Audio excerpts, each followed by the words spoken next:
Hey everybody, welcome to this B1 English listening practice video. You can use this video to practice the listening and comprehension as you speak. Before we start, remember to download the Listening Time podcast, and if you want my specialized training to help you improve your listening, then become a member at patreon.com/listening time.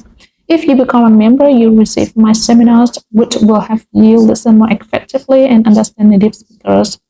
And if you become a Listening Time family member, then you receive my advanced podcast, which will help you reach an advanced level of listening. Okay, today I'm going to talk about the concept of having a midlife crisis. This is something that I've talked about a couple of times recently, and so I thought it would be a good topic to discuss here. So first of all, what is midlife crisis? Well, according to some definition, it's an emotional crisis involving one's identity and self-confidence. This actually happens somewhere between the age of 40 to 60, but it could happen a little before or after this. So during this crisis, the person often questions their own life choices, their identity, and their desires. They've already lived around half of their life, and they might not be happy with where they are. It's understandable, really. Let's talk about some of the different areas of life that people tend to question or change during this period. First, let's talk about finances. A lot of people feel really stressed financially during their adulthood.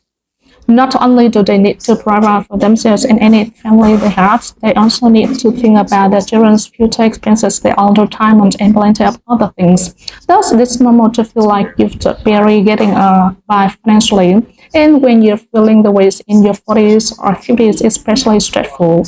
People often expect to thriving financially during these years, so it's a big blow to them when this doesn't happen. But it's normal to have a lot of expenses during this time. I think many of us are going to deal with this. Something else that contributes to midlife crisis is change in family dynamics.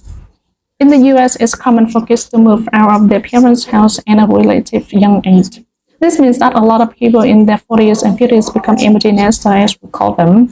This just means that they have adult children who have already moved out. This can be difficult transition for parents, seeing as they've spent so much of their focus and energy on raising their children. Once they move out, their parents can feel a little bit empty and experience negative emotions. So this is a challenge that people have to overcome. Another factor that plays a role in midlife crisis is a person's physical changes. When people start to feel the body changing with age, it can be hard to deal with. We like to think of ourselves as healthy and fit, and it's so hard for us to experience a physical decline. It's not cool to do. We can't do all the things we used to do, and it can cause people worry about their future health. So this might drive people to become more active and get in shape. One other factor involved in the life crisis is people's sense of accomplishment. If you feel like you haven't achieved a lot by this time, you can get discouraged. We all want to feel like we've done great things and serve a higher purpose, so people might change their career during the life crisis because they want to do something more meaningful. So a lot of this sounds pretty negative, but people eventually get through this period. Once they can accept these changes and get refocused, they can work through the challenging time and become stronger as a result. Alright, that's all for today. Remember to download the Listening Time podcast and become a member at patreon.com/listening time to receive my specialized listening training to help you understand native speakers. And if you want to reach an advanced level of listening, then become a Listening Time family member to receive my advanced podcast. The link is in the description below. Also, subscribe to the channel, click on the bell, and follow us on Instagram. I'll see you next time.